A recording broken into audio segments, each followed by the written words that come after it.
When navigating a difficult season, parent-teen communication often devolves into friction.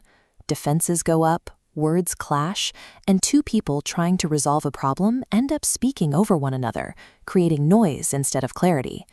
To bypass the noise and reset the cadence of the conversation, we use the 3-2-1-1 method.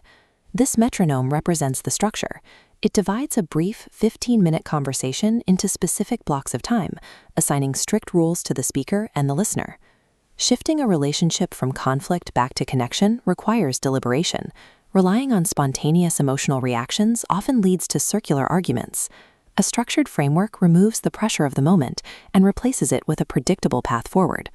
Before you set the timer, both parties must agree on the objective. As this central icon illustrates, the goal is shepherding and understanding the heart. This means setting aside the desire to win an argument or force a quick behavioral fix. Achieving this requires focus. Both the parent and the teen must commit 15 uninterrupted minutes. That means turning off the television, stepping away from tasks, and placing phones out of reach. Next, we establish the baseline of respect. In tense seasons, we are often tempted to respond with disrespect. However, as the cross positioned over the heart reminds us, we treat each other with respect because it is commanded by Christ. It is a choice we make even when we do not feel the other person deserves it. By agreeing to these conditions, both parent and teen submit their immediate frustrations to a higher standard. With that foundation set, you can start the clock. Step 1 is the share phase. The first person, usually the teen, is given exactly 3 minutes to speak. To fill the entire time, the speaker works through 4 discussion points. First, thankfulness. What do you see God doing right now? Second, the word. What has stood out from Scripture? Third, relationship. What is something you appreciate about the other person? And fourth, the heart. What has been hard, and what were you feeling? Parents, your rules for these 3 minutes are strict. You must resist the urge to interrupt, clarify, teach, or fix the problem. Your only job is to listen carefully. Teens, your instruction is to be honest rather than impressive. Avoid giving defensive, one-word answers. Share your real struggles and fill the allotted time. Giving someone an uninterrupted, protected space to articulate their thoughts is an essential step. It provides the space needed to draw out the deeper issues residing in the heart. Step 2 brings us to the 2-minute reflect phase. Here, the listener acts as a mirror, reflecting back the core message they just heard. The listener repeats the facts they absorbed, what seemed most important to the speaker, and the specific emotions they identified. You use phrases like, "It sounds like you felt frustrated," or "You really wanted things to go your way." There is a strict rule during this step. The listener cannot correct the story, offer a teaching moment, or start an argument. You are only proving that you heard them. That brings us to step 3, the 1-minute clarify phase.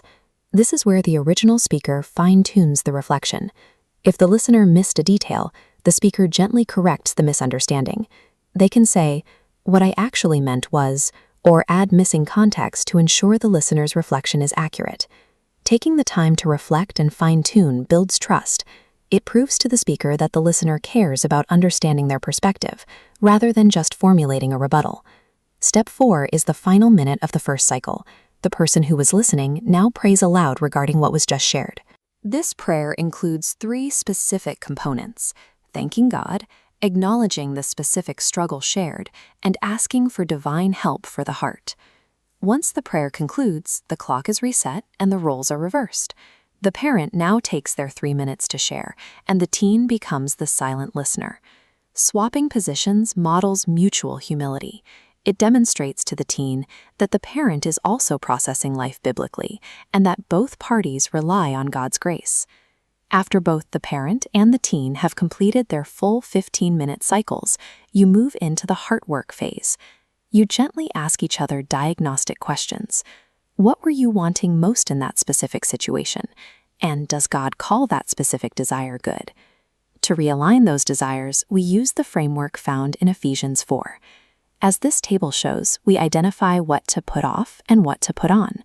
We put off anger for patience, lying for truth, pride for humility, and the fear of man for the fear of God. Identifying the root desire at work during a conflict transforms the conversation.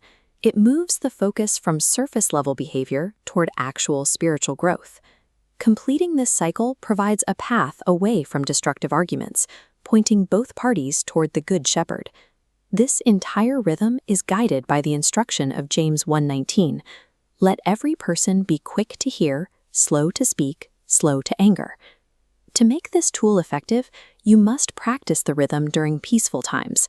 Running the 3-2-1-1 method when things are going well ensures that the habit is formed before the storms of conflict hit.